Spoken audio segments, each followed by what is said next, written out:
¿Recuerdas esa sensación de nervios el día de recibir la libreta de calificaciones cuando eras niño? Pasas todo el día con una mente acelerada preguntándote qué calificaciones obtuviste. ¿Puras A? ¿Algunas B infiltradas allí? Oh, mamá y papá se enojarán con las C y las D. Oh, Dios no lo quiera. Obtuve Fs. Espera, ¿por qué no hay una nota E? Bueno, la respuesta corta es que F simplemente significa fracaso en la escala de calificación, ya que fracaso comienza con la letra F.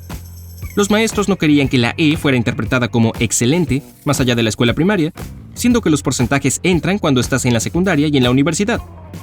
Pobre solitaria E. Las otras letras en la escala de calificación generalmente se consideran calificaciones aprobatorias, aunque D también es una calificación reprobatoria en algunas escuelas. Cada distrito es diferente, pero en general, la lógica es que al omitir la E, la F se distingue como una calificación reprobatoria. Entonces, en la mayoría de las escuelas, si obtienes una A, B, C o D, pasas. Una F significa que reprobaste esa clase.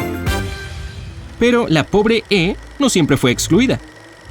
La primera escuela en utilizar un modelo a escala similar al moderno fue una escuela en Massachusetts, llamada Mount Holyoke College, una universidad para mujeres.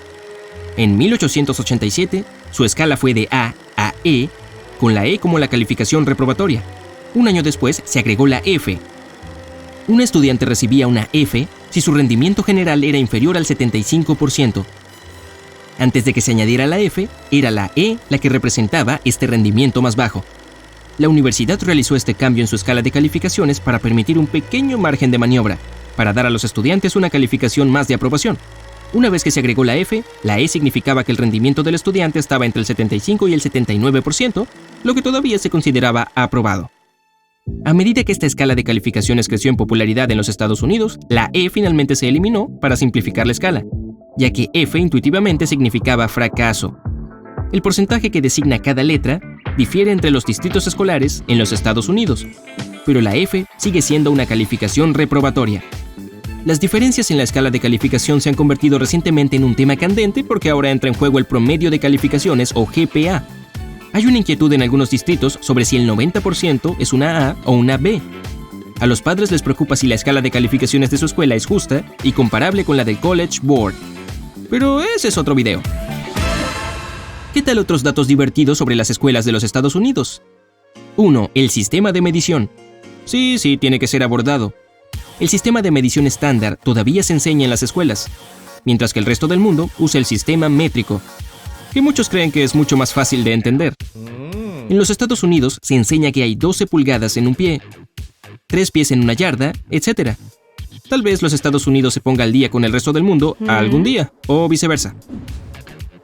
2. Códigos de vestimenta y uniformes. Solo cerca del 20% de las escuelas primarias y secundarias exigen uniformes. Los estudiantes estadounidenses generalmente pueden usar lo que quieran en la escuela, aunque cada una tendrá sus propios códigos de vestimenta. Exigir que se cubra el abdomen y la mayor parte de los hombros, y que los pantalones cortos y las faldas sean de cierta longitud. Esos son 2 ejemplos bastante estándares de los códigos de vestimenta escolares estadounidenses comunes. Por supuesto que no se permite ropa que muestre algo inapropiado en el diseño, como lenguaje ofensivo.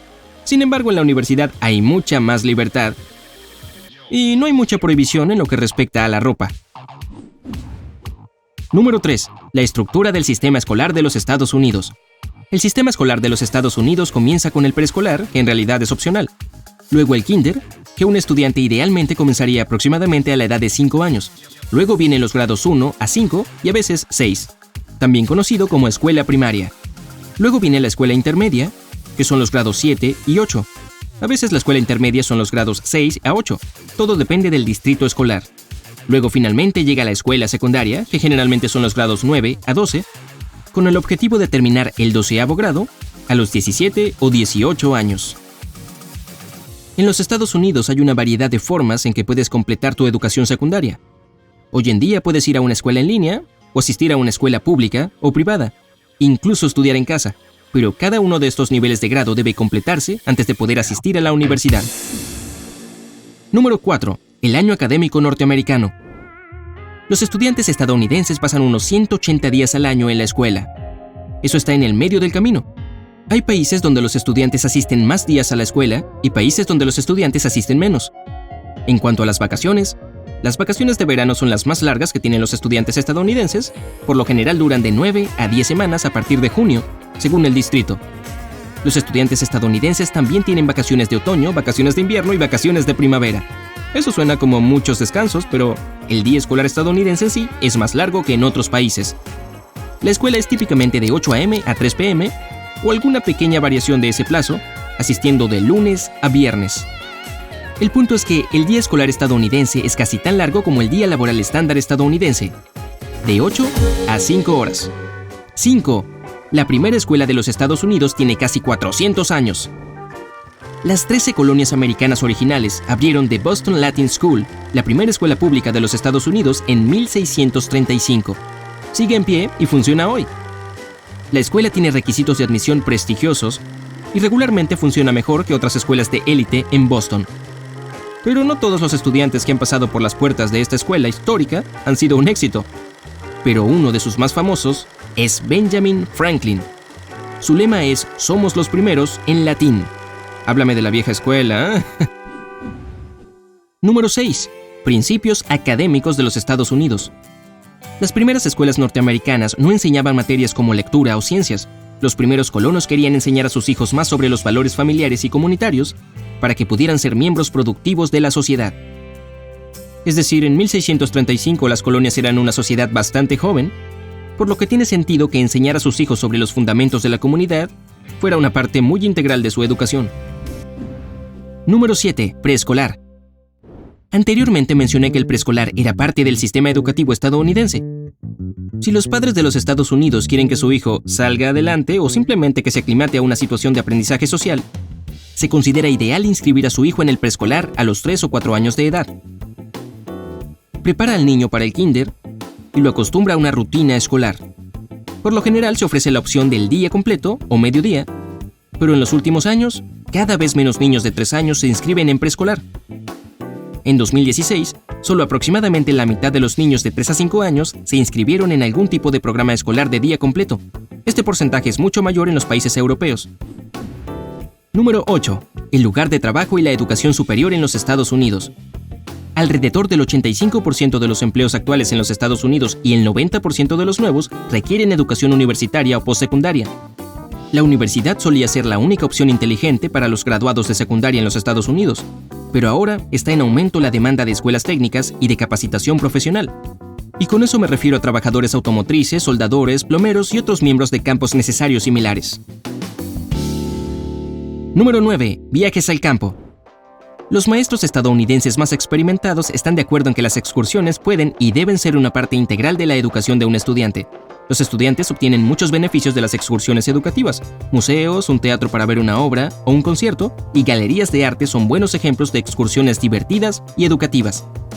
La mayoría de los maestros están de acuerdo en que las excursiones como estas son una de las mejores maneras de aplicar lo que los estudiantes han aprendido en el aula al mundo real.